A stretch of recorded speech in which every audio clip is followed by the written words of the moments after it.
男人想拿衣服洗澡，妻子却莫名紧张不已。而恰在这时，窗帘后面竟突然传来咳嗽声。男人听到后顿时疑心四起，让妻子噤声后，他便悄悄靠近窗户，猛然地掀开窗帘，居然发现一个陌生小伙正躲在当中。男人瞬间暴怒，小伙则是吓得魂飞天外。面对男人的质问，他吞吞吐吐地交代说自己是个小偷。然而事情的真相却没那么简单。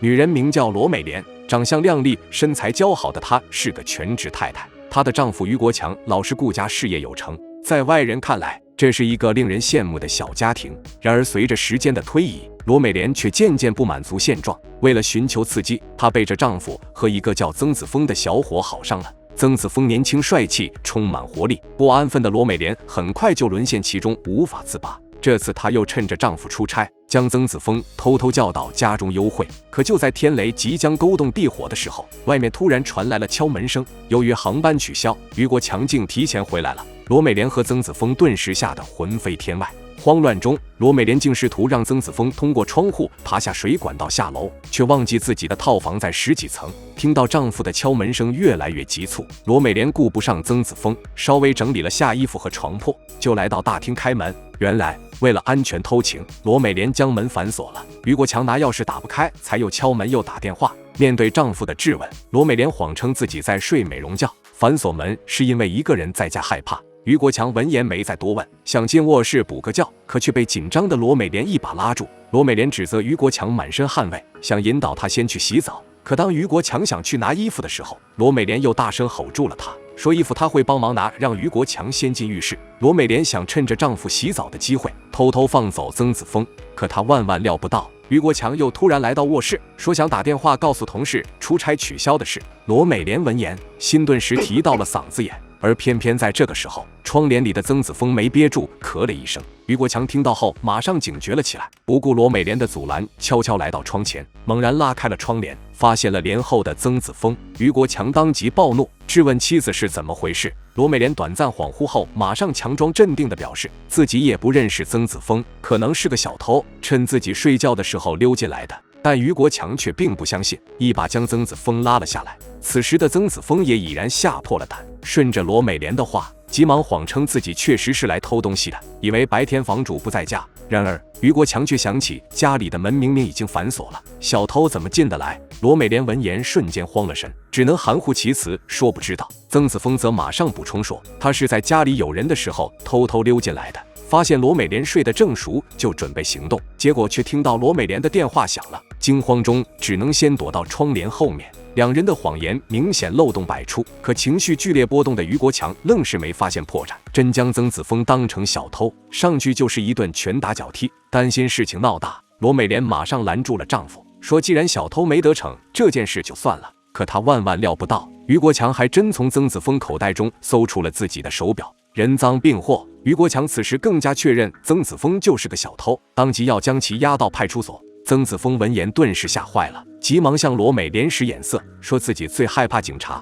见了警察可能会乱说话。这显然是在暗示罗美莲，如果不救他就要曝光所有的事，眼看事情就要失控。罗美莲急中生智，劝于国强说，新闻里有报道过，抓到小偷也不能滥用私刑，万一小偷在派出所反咬一口，那就麻烦了。于国强闻言顿时迟疑，心虚了起来，而曾子峰则马上开始演戏，称自己被打坏了，头晕眼花，全身疼，甚至向于国强索要起了医药费。于国强闻言顿时抱起又要动手，却被罗美莲拦了下来。曾子峰最终灰头土脸地逃走了，这场意外这才消停了下来。可没想到，于国强又很快发现桌上竟摆着2副用过的餐具，顿时又疑心四起。罗美莲急忙解释，中午是跟闺蜜蔡玲玲在家一起吃饭，后来蔡玲玲离开后，她觉得很困，就进房睡觉了。罗美莲虽然谎话连篇，却面不改色。于国强没听出问题，只觉得今天发生的事哪里不对劲，但又说不上来。罗美莲闻言则赶忙岔开话题，转移于国强的注意力，并以洗澡为由将其推进了浴室，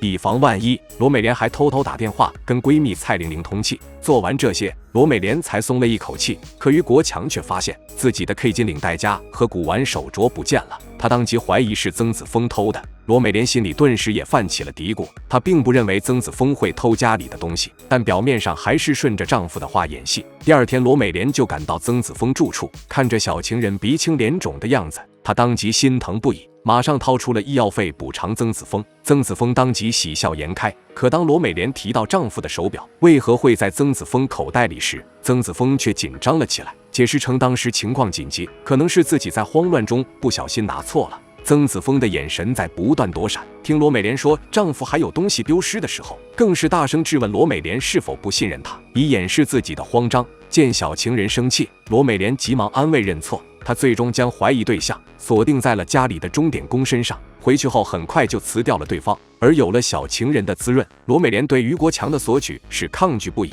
却不知道自己的反常已经引起了丈夫的怀疑。这天，于国强巧遇妻子的闺蜜蔡玲玲，便第一时间旁敲侧击地询问对方。蔡玲玲急忙按罗美莲事先交代她的描述了一遍。于国强见蔡玲玲所言跟妻子说的对上了，便又打消了心里的疑虑。而蔡玲玲则很快约出了罗美莲，她已经感觉到于国强起疑心了，担心罗美莲出事，第一时间劝其收信，并提醒罗美莲，曾子峰十有八九是为了钱来的。可没想到罗美莲不仅不以为意，还劝闺蜜也趁年轻玩个够。殊不知闺蜜今天的规劝竟会在不久后一语成谶。这天，罗美莲又趁丈夫外出上班约来了曾子峰，两人一见面就开始干柴烈火。可结束后，罗美莲却发现自己的戒指不见了，这回她不得不怀疑是曾子峰偷的。以防万一，她将剩余的首饰都收到了保险柜。而事实正如罗美莲所料，家里所丢物品真是被曾子峰偷的。曾子峰之所以接近罗美莲，也确实是为了图财。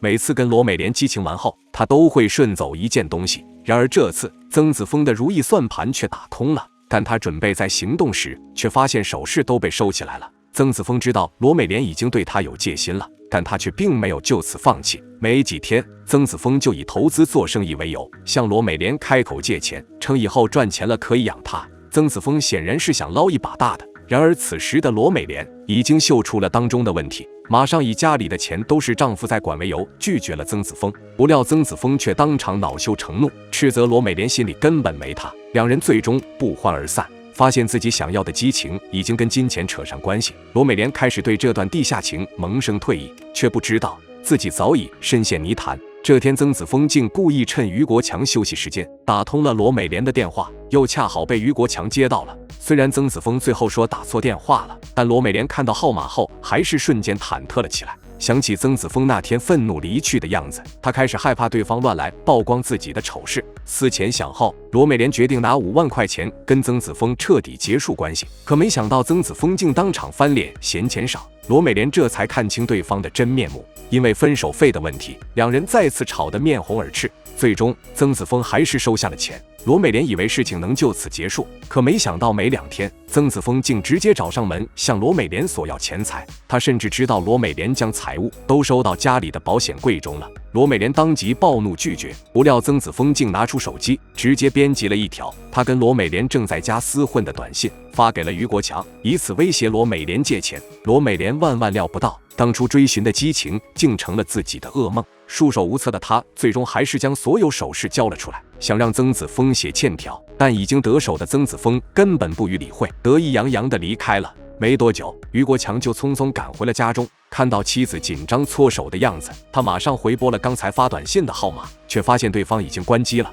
无风不起浪，于国强此时已经深深怀疑上了妻子，而心虚的罗美莲则开始主动撩拨丈夫，结果却被拒绝了，心里不禁忐忑不安了起来。他不知道一场狂风暴雨已经悄然来袭。第2天，于国强便以好友买婚房向他借钱为由，让罗美莲将家里的存款拿出来周转下。罗美莲闻言顿时慌了手脚，此时家里早已被曾子峰掏空。罗美莲最终强装镇定的谎称钱被他投到股市了，过2天会去套出来，这才稳住了于国强。但这显然只能暂时拖延时间。事情发展到如今这般，罗美莲才知道着急，想找闺蜜救急，却只借到了2万。无奈中，罗美莲又对于国强撒谎称钱是被他借给朋友炒股了，说是有内部消息稳赚不赔。可这几天这个朋友却失联了。罗美莲向丈夫保证，就这2天肯定会将钱要回来。走投无路的罗美莲，这是想再争取时间找到曾子峰向其讨钱。而功夫不负有心人，这天乔装打扮的罗美莲真在街上堵到了曾子峰。怒火中烧的罗美莲当街跟曾子峰纠缠了起来。曾子峰见躲不过，最终只拿出了5万块钱，但这显然无法解罗美莲的燃眉之急。罗美莲此时已经将所有希望寄托在了曾子峰身上。见对方想以先前未写欠条为由赖账走人，罗美莲顿时急了眼，一把拉住对方，警告说如果不还钱就马上报警，告曾子峰敲诈勒索。没想到却将曾子峰彻底激怒。先前被余国强暴打一顿，曾子峰至今仍耿耿于怀，这次他直接将怒火发泄在了罗美莲身上。危机关头，余国强及时赶到，将妻子送到了医院。经此意外，罗美莲知道纸终究包不住火，经不住内心煎熬的她，最终还是将真相说了出来，向余国强忏悔自己的鬼迷心窍，贪图曾子峰的年轻帅气，跟其纠缠不清，做了对不起余国强的事。余国强这才恍然大悟，当初入室的小偷竟是妻子的情人，当即崩溃暴怒。罗美莲试图哀求丈夫原谅她，却不知道她一次又一次地欺骗自己的丈夫，早已将夫妻间的信任消耗殆尽。心灰意冷的余国强在愤怒中提出了离婚，罗美莲最终因一己之私付出了惨痛的代价。好了，本期内容就到这里，喜欢的欢迎长按点赞加关注，我们下期再见。